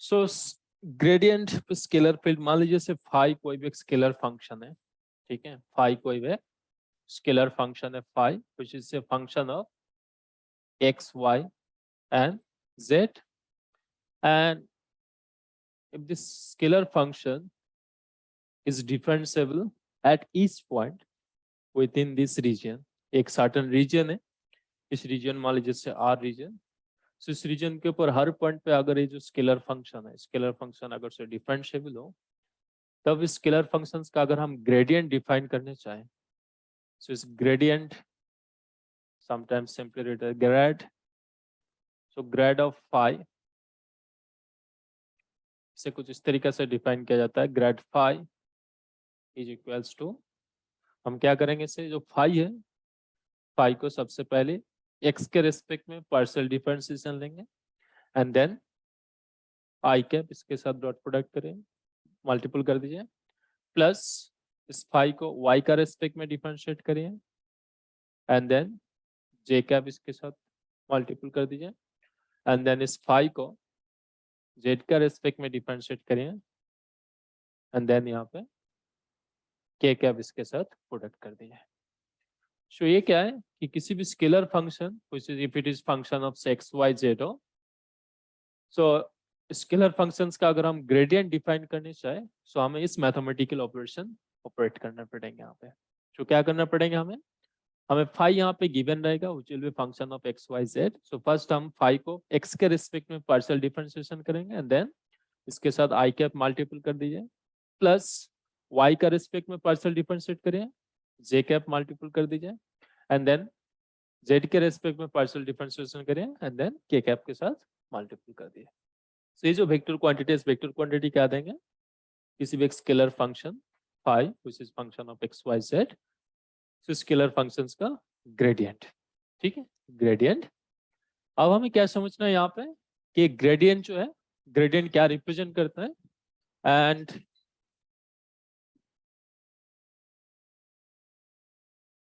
किस सिचुएशंस में हम इसे बस लेट्स से मैथमेटिकल डेफिनेशन है ना मैथमेटिकल टूल्स, सो हम किस पर्पस में इसे एक्चुअली यूज करेंगे in electrostatics and magnetostatics dynamics, किस पर्पस में इसे यूज करेंगे वो भी हम देखेंगे यहाँ पे एटलीस्ट। ठीक है, सो नेक्स्ट पेज में लिखो क्या है कि physical meaning of this gradient. किसी भी स्केलर फंक्शंस को जो ग्रेडियंट है इस ग्रेडियंट का फिजिकल मीनिंग क्या होता है। बट उससे पहले और एक छोटा सा कॉन्सेप्ट यहाँ पर देख लीजिए कि मान लीजिए say we have a light source, point light source. ठीक है, पॉइंट लाइट सोर्स। तो इस पॉइंट लाइट सोर्स मान लीजिए से 3D में यहाँ पर है, स्पेस में है। तो यहाँ से अगर लाइट इमिट हो तो चारों तरफ स्प्रेड होंगे, है ना, चारों तरफ स्प्रेड होंगे। सो इस जिस पॉइंट पे लाइट सोर्स है इस पॉइंट को अगर हम ओरिजिन मान के बस सेंटर मान के एक आर रेडियस का अगर मैं एक सिलेंडर बनाऊं, सॉरी आर रेडियस का एक स्फीयर बनाऊं, तो इस स्फीयर के ऊपर अगर हम हर पॉइंट पे इंटेंसिटी मेजरमेंट करें, ठीक है, यहाँ पर एक पॉइंट सोर्स है, इस पॉइंट सोर्स से रेडिएशन इमिट होंगे, अगर स्पेस में है तो चारों तरफ इक्वली स्प्रेड होंगे, यहाँ पे हर डायरेक्शंस पे इक्वली स्प्रेड होंगे।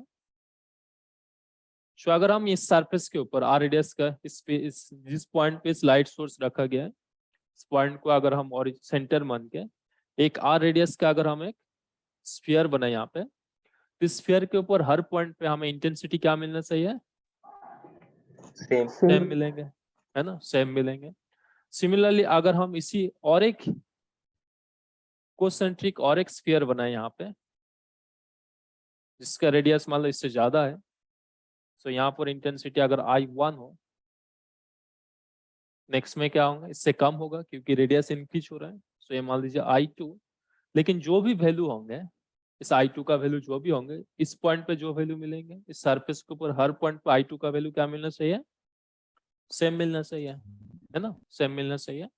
सो ये जो सरफेस है जिस सरफेस के ऊपर स्केलर फंक्शन लाइक यहाँ पर इंटेंसिटी हमने देखा है, it could be temperature also, यहाँ पर अगर हमसे एक कैंडल रखे एंड उसके बाद अगर हम डिफरेंट पॉइंट पे ऐसे टेम्परेचर मेजरमेंट करें तो वो भी क्या होंगे, हर पॉइंट पे सेम मिलेंगे। ठीक है, अगर आइसोट्रोपिक हो जिस रूम पे हम कैंडल रखेंगे अगर आइसोट्रोपिक बिहेव करें तो हर पॉइंट पे टेम्परेचर भी सेम होंगे। सो ये जो सरफेस है जिस सरफेस के ऊपर स्केलर फंक्शन लाइक यहाँ पर हमने इंटेंसिटी देखा, यू कैन से एक पॉइंट चार्ज अगर हम यहाँ पर रखें तो ऐसी कोसेंट्रिक अगर हम बहुत सारे सर्कल स्फीयर बनाए तो स्फीयर के ऊपर हर पॉइंट पे जो पोटेंशियल होंगे पोटेंशियल का वैल्यू भी क्या मिलेंगे, हमें सेम मिलेंगे, है ना। सो ये जो सरफेस है जिस सरफेस के ऊपर किसी भी स्केलर फंक्शंस का वैल्यू फिक्स रहता है, हर पॉइंट पे सेम रहता है, तो ऐसे सरफेस को हम क्या बोलेंगे, level surface.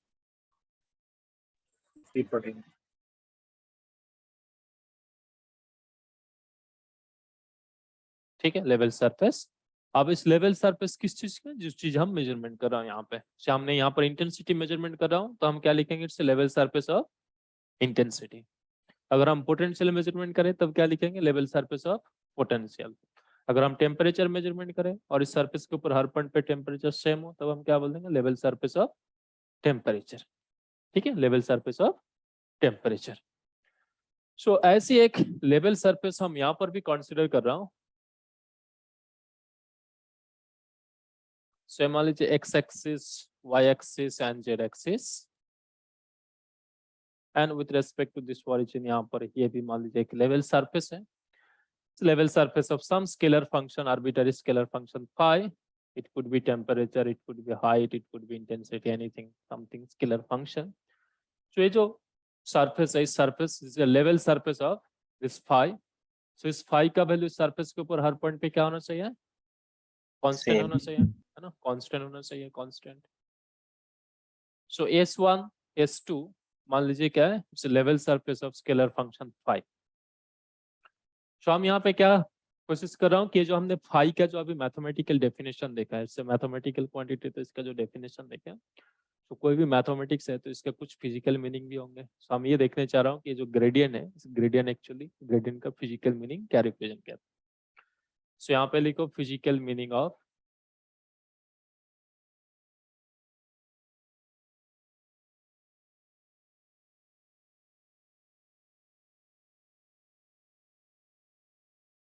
gradient.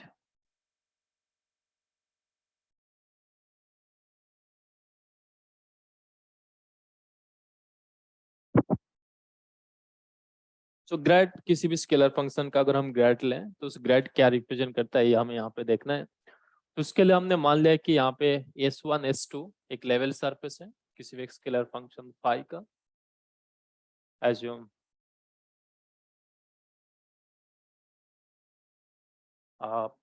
S1 S2 is a level surface of some scalar function phi, which is function of x, y, z,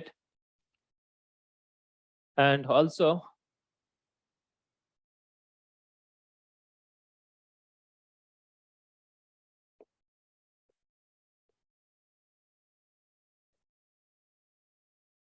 consider 2 points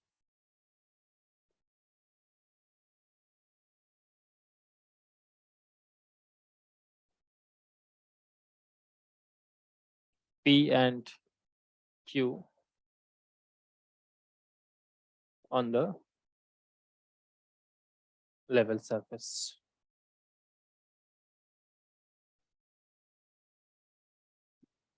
Such that P point जो है, Q point जो है, Q point is just a nearby point of P.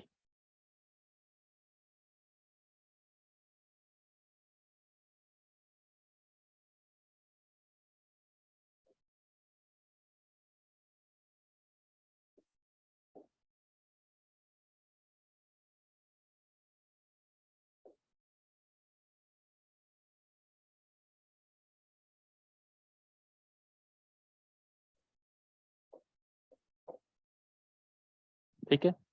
सो यहाँ पे हम क्या कर रहे हैं, S1 S2 एक कर्व्स एक लेवल सरफेस है किसमें स्केलर फंक्शन का, एंड इस लेवल सरफेस के ऊपर हमने 2 पॉइंट कंसीडर करा, P पॉइंट एंड इसके जस्ट एक नियर बाय पॉइंट Q है. बस आपको दिखाने देंगे तो यहाँ पे मैं थोड़े से मैग्नीफाई करके ड्रॉ कर रहा हूँ, दोनों के बीच में गैप है थोड़े से.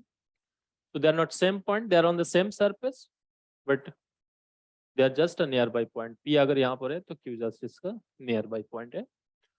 So यहाँ पे P point का अगर हम कोऑर्डिनेट मान लेते हैं x, y, z,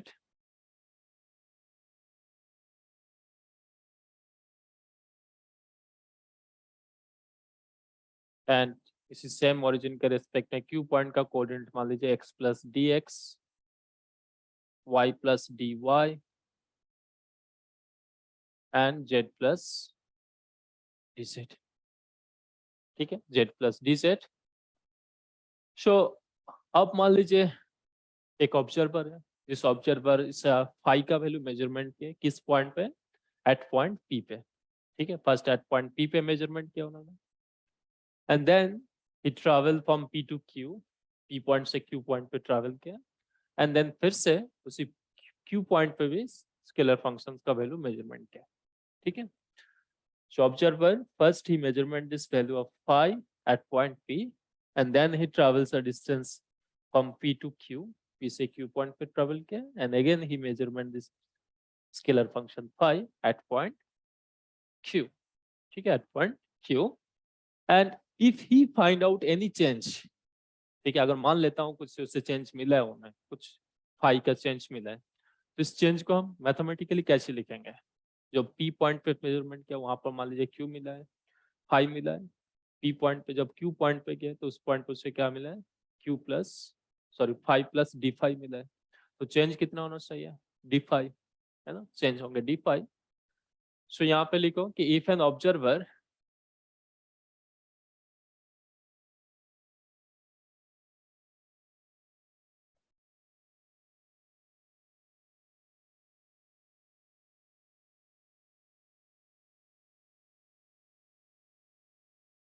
goes from point P to Q,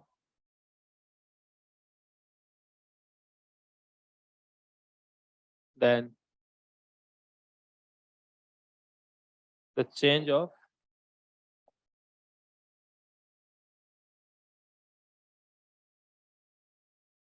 phi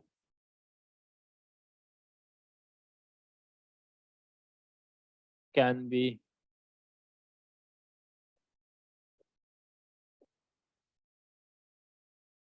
written as D5। ठीक है, जब P पॉइंट से Q पॉइंट पे गए तो उस टाइम पे मान लीजिए से D5 चेंज हो गया फाई का वैल्यू। तो अब इस चेंज हम कैसे लिखेंगे, सो देखो जब वो P पॉइंट से Q पॉइंट पे जाएंगे, P पॉइंट का हमने कोऑर्डिनेट माना था x y z, Q point का कोऑर्डिनेट है x plus dxy plus dyz plus dz।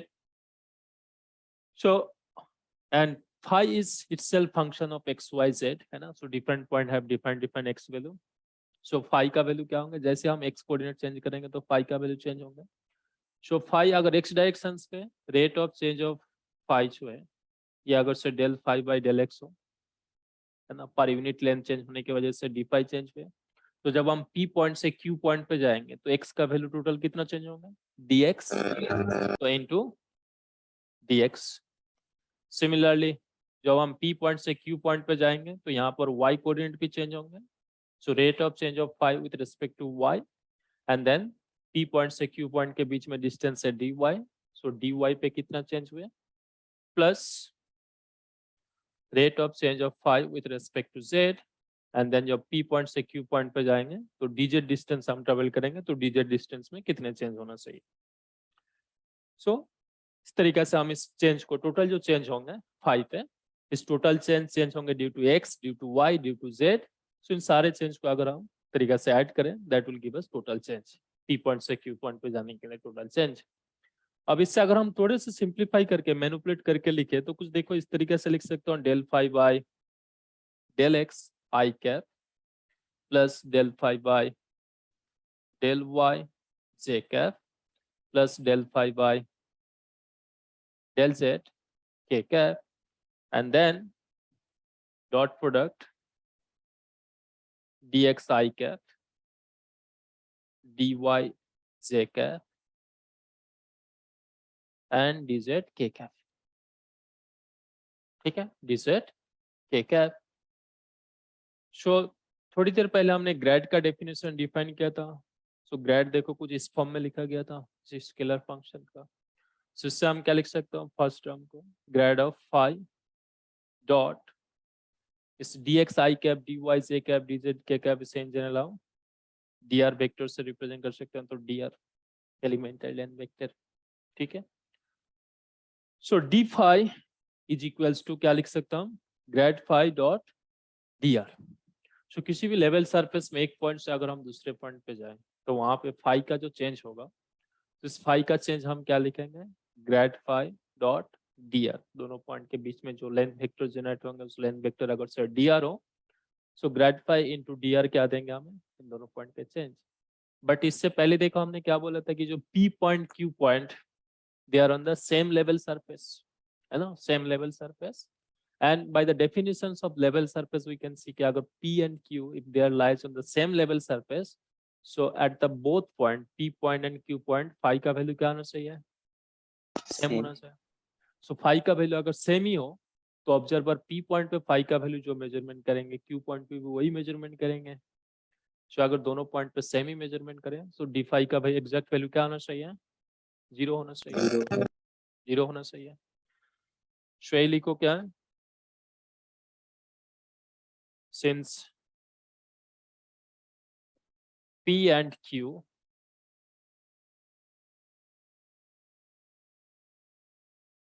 lies on the same page, are on the same page, are on the same level surface,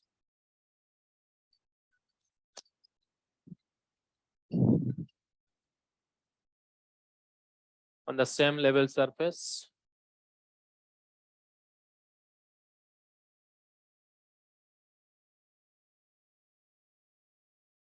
therefore d phi should be 0.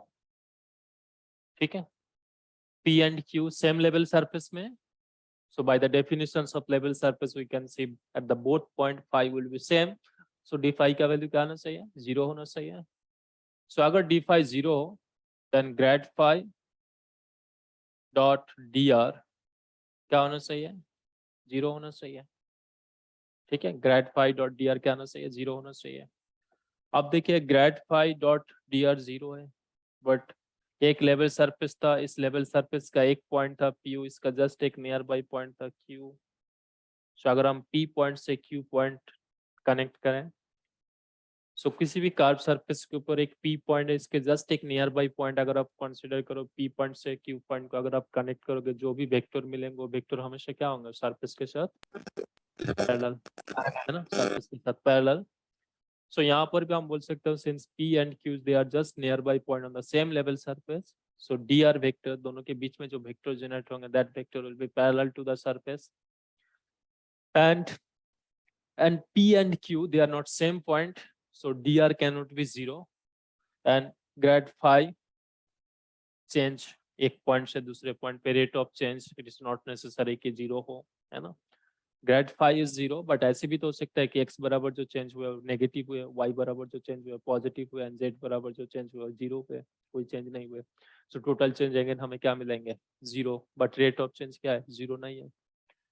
So grad phi non mod of grad phi अगर non zero हो, dr दो पॉइंट के बीच में distance that is also non zero, but इनके dot product हमें क्या मिल रहा है, 0. तो हम यहाँ से क्या बता सकता हूँ कि ग्रेड फाई वेक्टर जो है is perpendicular to dr, ठीक है, perpendicular to dr, and P and Q they are just nearby point on the surface, so dr will be parallel to the surface, and dr vector is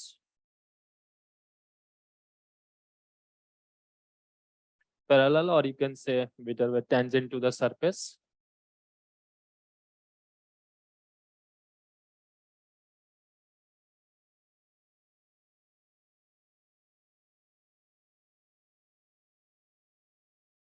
ठीक है, tangent to the surface.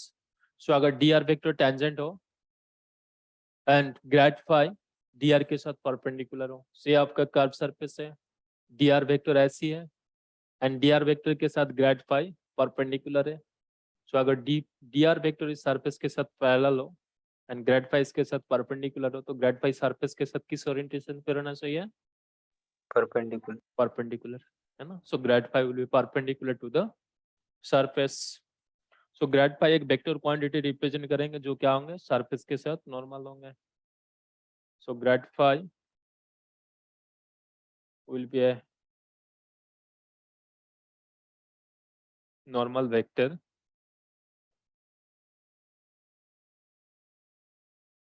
To the surface. So आप देखिए grad phi एक normal vector है जो surface के साथ normal है. तो अगर हम ऐसे एक यूनिट वेक्टर डिफाइन करें, grad phi divided by mod of grad phi, so ये जो यूनिट वेक्टर है, इस यूनिट वेक्टर का भी ओरिएंटेशन क्या होना चाहिए, सरफेस के रेस्पेक्ट में नॉर्मल होंगे, है ना, सरफेस के साथ नॉर्मल होंगे, and it will be unit vector.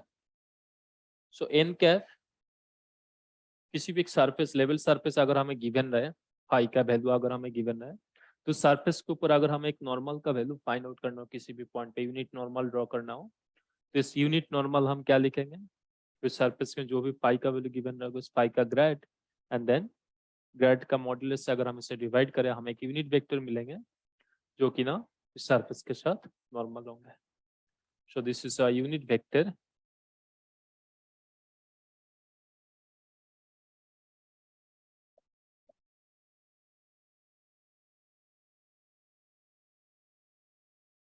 you need normal vector to the surface vector. You need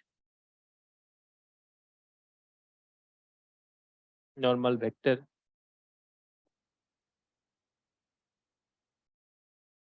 to the surface. So sometimes देखोगे हमें आप नॉर्मल का डायरेक्शन फाइंड आउट करना होता है, जैसे आप लोगों ने 12th क्लास में थोड़े बहुत पढ़े होंगे कि लाइक आप वेब अगर प्रोपागेट करें, so there are a concept wave front, and wave front का अगर हमें इक्वेशंस गिवन रहे और हमें ये पूछा जाए which directions wave is propagating, so we know कि जो वेब का जो प्रोपागेशन डायरेक्शंस है वो हमेशा वेब फ्रंट के साथ परपेंडिकुलर होता है ना, परपेंडिकुलर होता है. सो अगर हमें वेव फ्रंट का इक्वेशंस गिवन रहे और हमें ये पूछा जाए कि what will be the directions of propagation, तो हमें क्या करना पड़ेगा, उस वेव फ्रंट का ग्रेडियंट लेना है ना. ग्रेडियंट लेंगे तो हमें वहां से प्रोपागेशन डायरेक्शन मिल जाएंगे, किस डायरेक्शन प्रोपागेट कर रहा है. दूसरा है कोई भी आर्बिटरी प्लेन अगर हमें गिवन रहे, जैसे एक्स वाई प्लेन हो तो हम आसानी से बोल सकते हैं कि नॉर्मल विल बी आई के कैप. लेकिन एक्स वाई प्लेन ना हो के ऑब्लिक प्लेन अगर गिवन रहे, एक्स वाई जेड तीनों एक्सिस को कुछ एंगल पे कट करें, तो इस केस में भी अगर हमें नॉर्मल का वैल्यू फाइंड आउट करना हो तो हमें प्लेन का इक्वेशंस गिवन रहेगा, तो प्लेन के इक्वेशन से हम कई डेफिनेशंस यूज करके उस प्लेन के साथ नॉर्मल वेक्टर डिफाइन कर सकते हो. सो जब हमें इलेक्ट्रोस्टैटिक्स मैग्नेटोस्टैटिक्स में इस यूनिट वेक्टर का जरूरत पड़ेगा किसी भी सरफेस आर्बिटरी सरफेस के साथ नॉर्मल डायरेक्शंस में, तब हम क्या लिखेंगे, ये जो डेफिनेशन है इस डेफिनेशंस को यूज करेंगे. ठीक है. सो किसी भी सरफेस के ऊपर, लेवल सरफेस के ऊपर अगर हमें यूनिट नॉर्मल वेक्टर डिफाइन करना हो तो हम क्या करेंगे, grad phi divided by mod of grad phi, ये डेफिनेशंस यूज करेंगे. ठीक है. सो यहाँ तक पढ़ के आओ. बाकी जो है नेक्स्ट क्लास में हम दो और मैथमेटिकल टूल्स के बारे में डिस्कस करेंगे, curl and gradient. And then देखो अभी तक हमने भी जो यहाँ पे ग्रेडियंट लिखा है किस कोऑर्डिनेट पे लिखा, हमने एक्स कोऑर्डिनेट पे है ना, रेक्टेंगुलर कोऑर्डिनेट सिस्टम में. बट आगे अगर हमें से electric field different coordinate system में गिवन रहे, वह पोटेंशियल डिफरेंट कोऑर्डिनेट सिस्टम में गिवन रहे, cylindrical coordinate system, spherical polar coordinate system, every system gradient का फिजिकल मीनिंग वही रहेंगे, बस सिर्फ हम डिफरेंट कोऑर्डिनेट सिस्टम के रिस्पेक्ट में मेजरमेंट कर रहा हूँ. तो जिस डेफिनेशन है डेफिनेशन लिटिल बिट चेंज होंगे. सो अगर हम किसी भी अदर कोऑर्डिनेट सिस्टम में इस ग्रेड फाई को मैथमेटिकली लिखने चाहें तो किस तरीके से लिखेंगे. सिमिलरली जो नेक्स्ट क्लास में और भी डिस्कस करेंगे, curl gradient, curl and divergence, rectangular coordinate as well as other coordinate system हमें इसे कैसे लिखेंगे ये भी देखेंगे. एंड साथ में इसका फिजिकल मीनिंग देखेंगे, जहाँ से हमें ये भी समझ में आएंगे कि इलेक्ट्रोस्टैटिक फील्ड का कर्ल क्यों जीरो होता है, डाइवर्जेंस आप मैग्नेटोस in charge free region electrostatic field का डाइवर्जेंस जो है वो डाइवर्जेंस भी क्यों जीरो होता है, मैग्नेटिक फील्ड का डाइवर्जेंस हमेशा जीरो क्यों होता है. तो ये सारे क्वेश्चंस के आंसर हमें नेक्स्ट क्लास में मिलेंगे. ठीक है. सो यहाँ तक अच्छे से पढ़ के आए हैं. Thank you sir. Thank you sir. जी. Thank you.